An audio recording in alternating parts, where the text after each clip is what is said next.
मेरे प्यारे बच्चों, good morning everyone.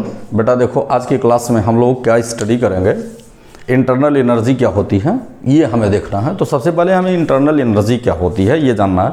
Internal energy के विषय में बेटा अगर हम बातें करते हैं तो ये करते हैं कि the amount of energy associated by the any system are known as internal energy. The total amount of energy associated by the any system are known as internal. Total amount of energy का मतलब कि all types of the energy. All types of the energy में ये है कि जैसे जब भी मॉलिक्यूलर वाइब्रेशन हो या मॉलिक्यूल एक्साइटेशन में होता है तो ऐसे में मॉलिक्यूलर जो है अरेंजमेंट में या एटॉमिक अरेंजमेंट में, मॉलिक्यूलर अरेंजमेंट या एटॉमिक अरेंजमेंट या आयनिक अरेंजमेंट जितना डिस्टर्ब होता है, अमाउंट ऑफ एनर्जी वही जो एसोसिएट करके रखता है जितना डिस्टर्ब होता है। जैसे जितना एनर्जी हम लगाएं उससे क्या है कि आयन का अरेंजमेंट डिस्टर्ब हो जाए, एटम का अरेंजमेंट डिस्टर्ब हो जाए और मॉलिक्यूल का अरेंजमेंट डिस्टर्ब हो जाए, तो डिस्टर्बेंस के लिए जो minimum amount of energy required होती है उसको हम इंटरनल एनर्जी बोलते हैं। मीन्स क्या है कि उतनी एनर्जी को ऑलरेडी एसोसिएट करके रखता है। कोई भी सिस्टम है without association of the energy the structure of the any system is not possible, the strength of the any system is not possible। ये स्ट्रेंथ पर अगर हम बात करते हैं तो इंटरनल एनर्जी से रिलेटेड है। तो बेटा थर्मोडायनेमिक्स के टर्म में हम कैसे बोलते हैं जो है डिफाइन करते हैं। जैसे बोलते क्या हैं, the amount of energy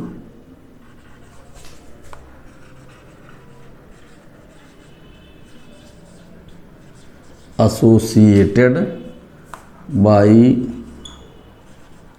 any system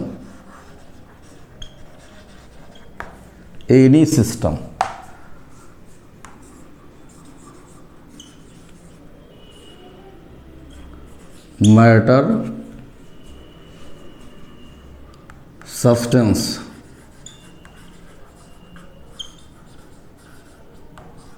any system are known as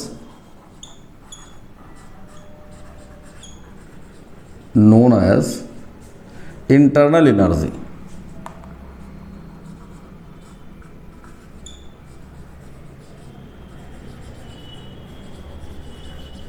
internal energy of the system.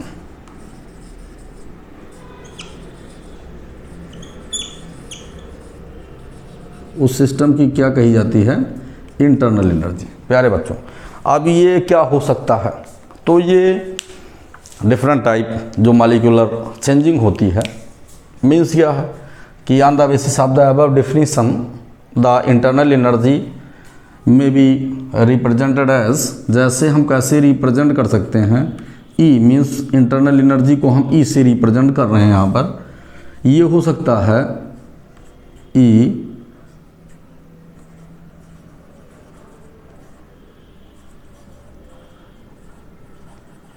Translational plus E rotational.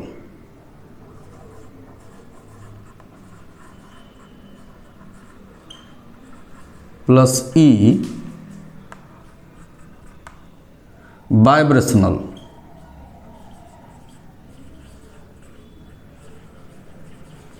Plus E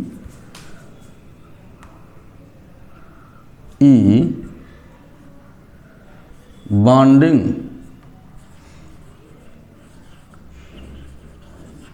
E bonding.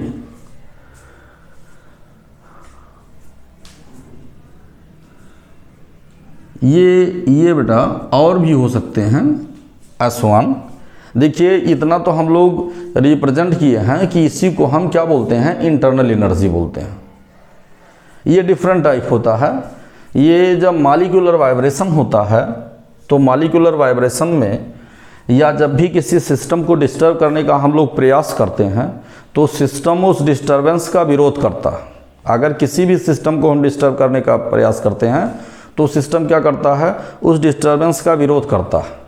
अगर उस पर जो है अप्लाइड एनर्जी हो, अप्लाइड टेम्परेचर हो, उसकी वैल्यू कम होती है उसकी स्ट्रेंथ से, उसकी इंटरनल एनर्जी से, तो वो अप्लाइड सिस्टम उसको डिस्टर्ब नहीं कर पाता। वो हो क्या सकता है, चाहे वो translational, rotational, vibrational, bonding, electrical. तो इस तरह से हम देखते हैं कि ये addition product of the all type of the energy are known as internal energy because during the process of the excitation different type of the molecular vibration occurs which are represented as। ये चीज़ें हम देखते हैं। अब देखिए क्या, ये बेटा जैसे एनर्जी हम लोग एक जानते हैं कि जैसे स्टेट फंक्शन की बात करते हैं तो यहाँ पर हम देखते हैं कि अगर एनर्जी एक स्टेट फंक्शन है तो वहाँ पर बेटा क्या होता है कि चेंजिंग होती है। तो चेंजिंग का मतलब ये हुआ, हम एक रिएक्शन के थ्रू तुम्हें बताने का, समझाने का प्रयास कर रहे हैं। एक रिएजेंट है बेटा जिसको हम लोग बोलते हैं जो है H2SO7, ध्यान दीजिएगा, ये एक रिएजेंट है और जिसको हम बोलते हैं ओलियम, इसको हम ओलियम बोलते हैं। हम इसमें वाटर को डाल देते हैं। एक्चुअल में क्या होता है, इसकी एसिडिटी ज़्यादा होती है और आप पढ़े होंगे जो है फ्यूमिंग H2SO4, तो ओलियम को आप फ्यूमिंग H2SO4 बोल सकते हो। हाई स्ट्रेंथ H2SO4, ऐसा H2SO4 जिसकी स्ट्रेंथ ज़्यादा हो और जिसका एसिडिक स्ट्रेंथ ज़्यादा हो, उसी को हम ओलियम बोलते हैं। इसको हमने पानी में प्यारे बच्चों डाल दिया और जब हम इसको पानी में डाल दिए तो इसका डिसोसिएशन होना चाह रहा है। तो डिसोसिएशन में हमें क्या मिलता है कि ये हमें मिलता है H2SO4 और प्लस H2SO4। हम लोग ये कहते हैं कि डाइल्यूट H2SO4 लाइए। ओलियम का अगर डाइल्यूशन किया जाए, वाटर के साथ ही डाइल्यूशन किया जाता है, तो वो डाइल्यूट H2SO4 बन जाता है। क्योंकि देखिए ओलियम से हटकर ये 2 मॉलिक्यूल्स ऑफ द H2SO4 हो गए। अच्छा, एक्सपेरिमेंटली बेटा हम इसको देखते क्या है कि ओलियम कहीं रखा है तो वो कूल होगा, ऐसा नहीं है कि हॉट होगा। लेकिन जैसे इसमें पानी को हम मिलाएंगे तुरंत ये क्या होगा, ये हॉट हो जाएगा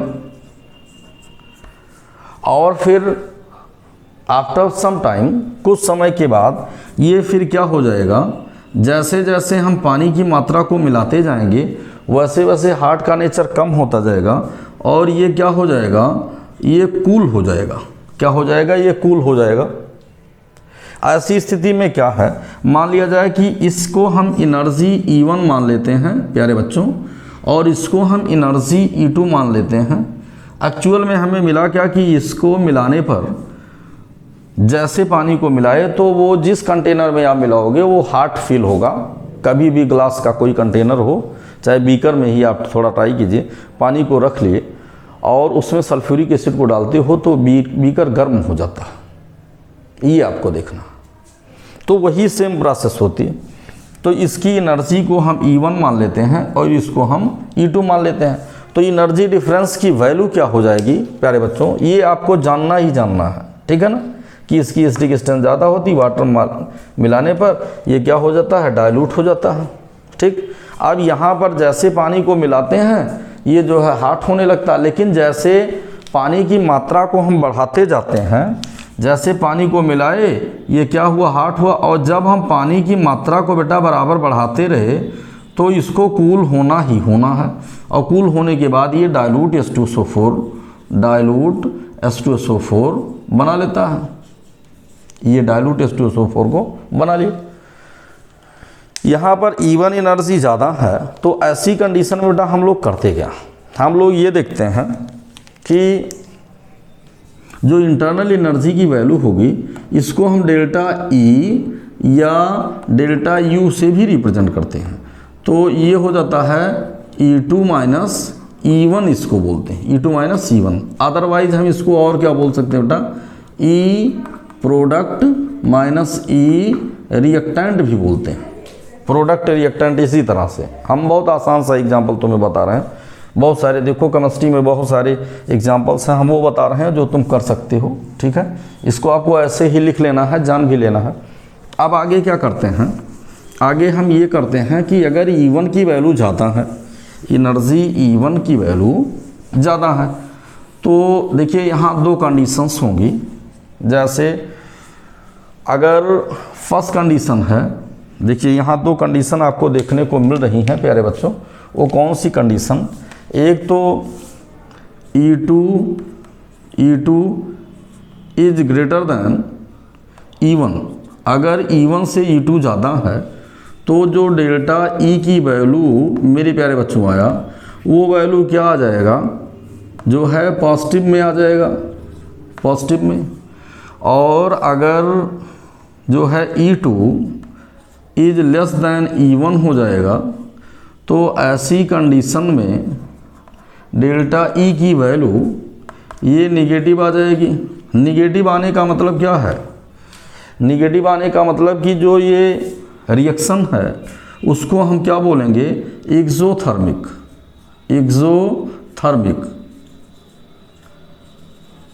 एक्सोथर्मिक प्रोसेस। इसका मतलब क्या होता है, इसका मतलब जो है, जो एनर्जी है ये इवाल्व होगी या रिलीज, चाहे जो कहिए, एनर्जी चाहे इवाल्व होती है चाहे एनर्जी रिलीज होती है।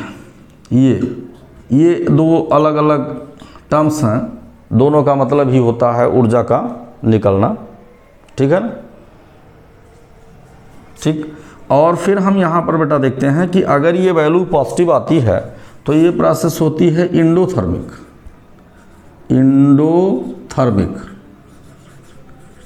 कौन सी प्रोसेस, इंडोथर्मिक। और इंडोथर्मिक का मतलब क्या हुआ कि जो एनर्जी की वैल्यू होगी,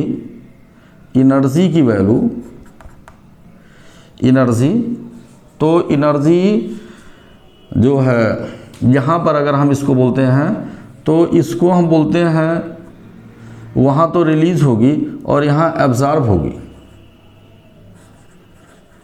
क्या होगी यहाँ पर एब्जॉर्ब होगी या एसोसिएट होगी।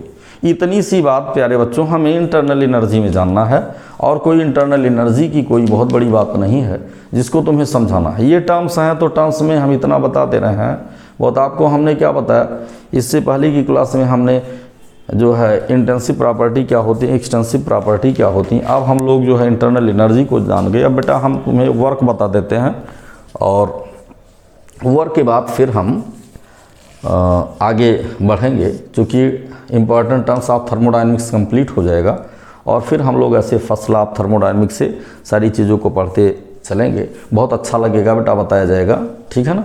तो इसको लिख लीजिएगा, और फिर आपको अगली क्लास नेक्स्ट डेट में मिलेगी। और पीछे की जो भी लेक्चर हैं हमने अलग अलग प्लेलिस्ट बना दिया है, ऑर्गेनिक का अलग, इनऑर्गेनिक का अलग, फिजिकल का अलग, वो सब अलग अलग। बीएससी फर्स्ट ईयर के भी 3 प्लेलिस्ट हैं, सेकेंड ईयर के भी 3 प्लेलिस्ट, थर्ड ईयर के भी 3 प्लेलिस्ट, एमएससी के भी अलग अलग प्लेलिस्ट, इंटरमीडिएट के भी अलग अलग प्लेलिस्ट। तो आप अपने प्लेलिस्ट में जाइए और एक तरफ से आंसर पेपर को उठाइए, सिलेबस को उठाइए, एक तरफ से आपको सिलेबस को पढ़ते चले जाइए, अपना नोट को बनाते जाइए। अगर कोई डाउट हो तो आप जो है व्हाट्सएप नंबर है इन दोनों पर किसी पर भी आप कर सकते हो। एक आपको 99 और 194630 एक नंबर है, और एक है 94540 और 98390।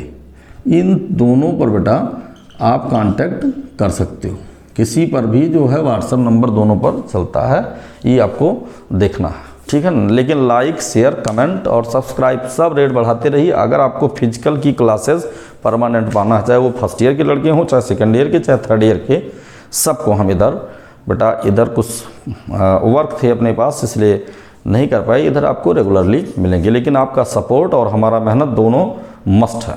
ऐसा है कि देख रहे हो या लाइक भी नहीं कर रहे हो तो फिर प्रॉब्लम होती है, ठीक है ना।